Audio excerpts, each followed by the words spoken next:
ان کی زبان سے آج ان کے نبی کی شان میں کوئی کلمہ کہلوا دیں تاکہ ان کے ایمان پر آنچ آ جائے، ایمان خطرے میں پڑ جائے۔ اس نے موقع پا کر کہا کہ حضرت آپ استاد سب پر آپ تنقید کر رہے ہیں اور سب کے بارے میں کچھ نہ کچھ کہہ رہے ہیں، میں آپ سے پوچھنا چاہتا ہوں آپ کے جو محمد صلی اللہ علیہ وسلم ہیں ان کے بارے میں آپ کیا کہتے ہیں؟ وہ یہ سوچ کر پوچھا تھا کہ نشے کی سی کیفیت ہے، سب پر تنقید کر رہے ہیں، محمد صلی اللہ علیہ وسلم اللہ کے نبی کی شان میں بھی کوئی گستاخی کا کلمہ کہہ دیں گے، لہذا اس نے یہ سوچ کر پوچھا تھا، بس یہ پوچھنا تھا۔ جو لوگ وہاں موجود تھے ان کا بیان ہے، ان کے ہاتھ میں جام تھا شراب کا، اس سے اٹھا کر اس کے چہرے پہ مارا، اس کے پیشانی سے خون نکلا، اس کے بعد یوں کہا وہ بدبخت اس ناپاک مجلس میں اس پاک نام لینے کی تو جرات کیسے ہو گئی؟ یہ مجلس ناپاک ہے، ہم غلط کام کر رہے ہیں، اس ناپاک گندی مجلس میں اس پاک نام لینے کی تو جرات کیسے ہو گئی؟ مارا اسے۔ تھوڑی دیر کے بعد ہوش آیا، اس کے بعد نشہ اتر گیا، اس کے بعد کہا غلطی تیری نہیں ہے، غلطی میری ہے، اس پاک نبی کا نام لینے والا امتی اس ناپاک مجلس میں آیا کیوں؟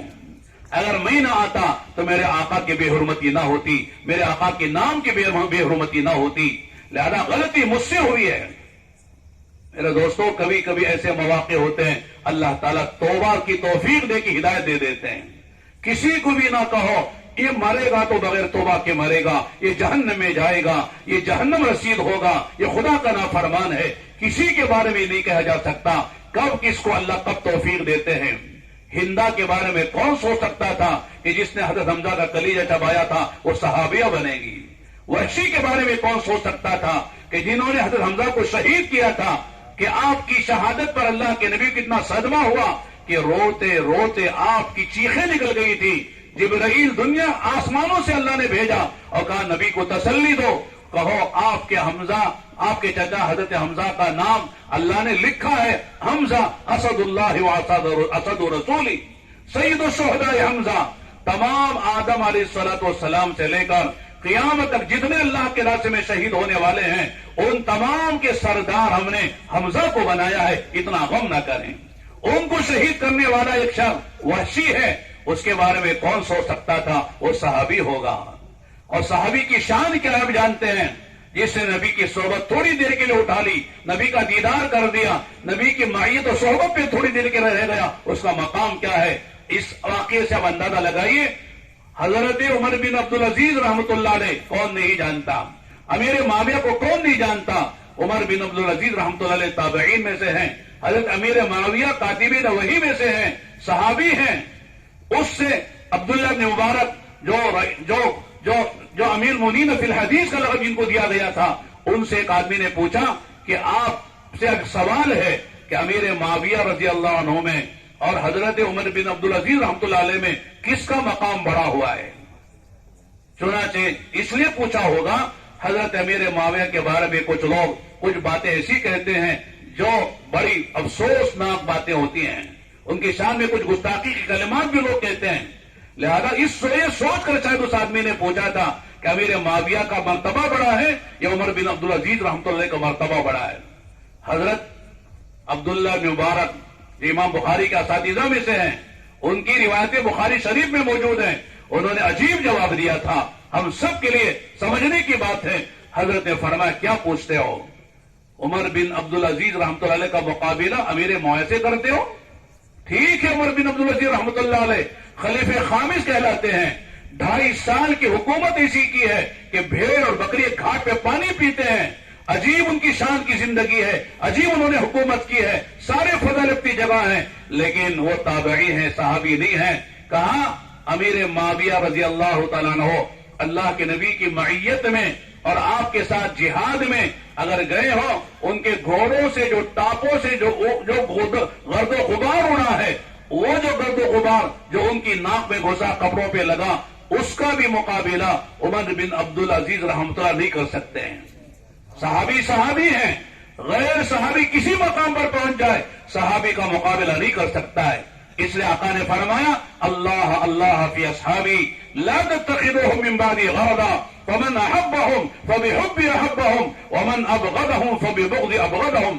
فرمایا میرے صحابہ کے بارے میں اللہ سے ڈرو، میرے صحابہ کی شان میں گستاخی نہ کرو، میری صحابہ کے بعد میں کوئی زبان نہ کھولو، اس لیے کہ اللہ پکڑیں گے، اس لیے کہ اللہ نے میرے صحابہ کا تذکرہ قرآن میں کیا ہے، ان کو متقی کہا ہے، ان کو کامیاب لوگوں میں کہا ہے، مفلحین میں کہا ہے، ان کو فائزین میں کہا ہے، ان کی لغزشوں کو معاف کرنے کا اعلان کر دیا ہے. لہذا کسی کو صحابی پر تنقید کرنے کا حق نہیں ہے.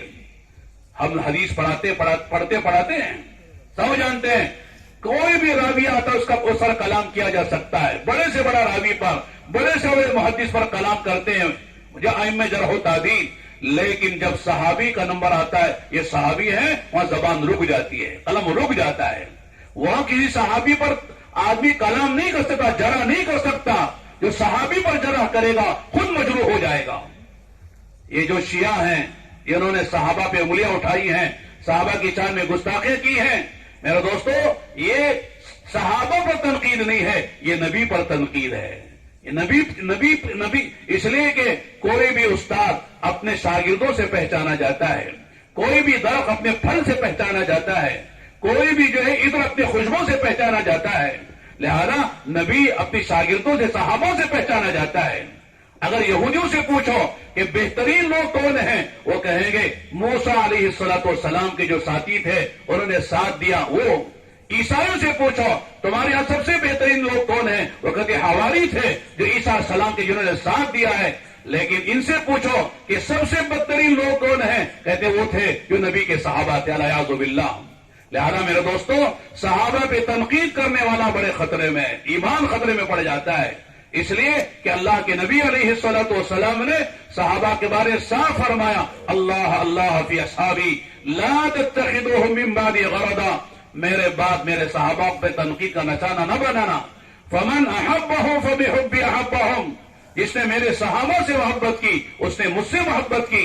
ومن ابغضهم فببغض ابغضهم، اور جس نے میرے صحابہ سے بغض کیا اس نے مجھ سے بغض کیا ہے. صحابہ سے نفرت، الیاذ باللہ، صحابہ سے بغض یہ نبی سے بغض کی علامت ہے. اور میرے دوستوں اور بھائیوں، اللہ کے نبی علیہ السلام سے کہ محبت، یہ صحابہ سے محبت نبی سے محبت کی بات ہے. آپ نے فرمایا حب الانصار، فرماتے علامت الایمان حب الانصار. فرمایا صحابہ سے محبت کرنا یہ ایمان کی علامت ہے، صحابہ سے نفرت کرنا نفاق کی علامت ہے. تو میں اس کر رہا تھا میرے دوستوں اور بھائیوں کہ ہر آدمی محبت کرتا ہے، ہر ایک ایمان میں جتنا بھی کمزور ہو. چنانچہ میں سنا رہا تھا واقعہ اختر شیرانی کا، توبہ کی توفیق نصیب ہو گئی، توبہ ہوئی اور ایسی زندگی گزاری. لکھا ہے ان کی سوانح و سیرت میں جب انتقال ان کا ہوا ہے تو سجدے کی حالت میں انتقال ہوا ہے. کبھی کبھی ایسے بھی موقع ہوتے ہیں آدمی کو ہدایت مل جاتی ہے. تو اگر میرے دوستو، انسان مسلمان تو مسلمان، اللہ کے نبی سے نفرت کرنے والے جانور بھی محبت کر رہے ہیں. حدیث میں آتا ہے قصوہ اونٹنی جس پر آپ سوار ہو کے چلتے تھے، جب آپ کا وصال ہو گیا اس اونٹنی نے چارہ کھانا چھوڑ دیا. نبی نہیں تو چارہ کھا کے زندہ کیوں رہو، بھوکی رہ کر جان دے کے چلی گئی. جس گدھے پر آپ سواری کرتے تھے وہ گدھا، اللہ کے نبی نے گدھے کی بھی سواری کی ہے، گھوڑے کی بھی سواری کی ہے، اونٹوں کی بھی سواری کی ہے، خچر کی بھی سواری کی ہے. آپ نے سارے نمونے بتائے ہیں، آپ نے تواضع بھی بتائی ہے. لہذا وہ جو گدھے پر سواری کرتے تھے، لکھا ہے کہ وہ گدھا پریشان ہو گیا، اب نبی نہیں ہے تو جی کے کیا کروں گا. یہ گڑھے میں چھلانگ لگا کے کود کر اس نے جان دے دی. گدھا زندہ رہنا نہیں چاہ رہا تھا. یہ تو جاندار ہیں، لیکن میرے دوستو بے جان چیزوں نے نبی سے محبت کی ہے. آپ میں سے بہت سے لوگ اللہ کے گھر گئے ہیں، مسجد نبوی گئے ہیں، روضہ تھر پر گئے ہیں، سلام پڑھا ہے، اور ریاض الجنہ میں آپ گئے ہیں جہاں یہ جنت کی کیاری ہے اس کے بارے میں آپ جانتے ہیں. وہاں چند استوان ہیں، ستون ہیں. استوان عائشہ ہے، استوان جبرائیل ہے، استوان ابی لبابہ ہے، استوان حرس ہے، استوان وفود ہے، استوان سریر ہے. انہی میں استوان حنانہ بھی ہے. حنانہ کیا چیز ہے؟ کہتے ہیں، لکھا ہے کتابوں میں، اللہ کے نبی علیہ السلام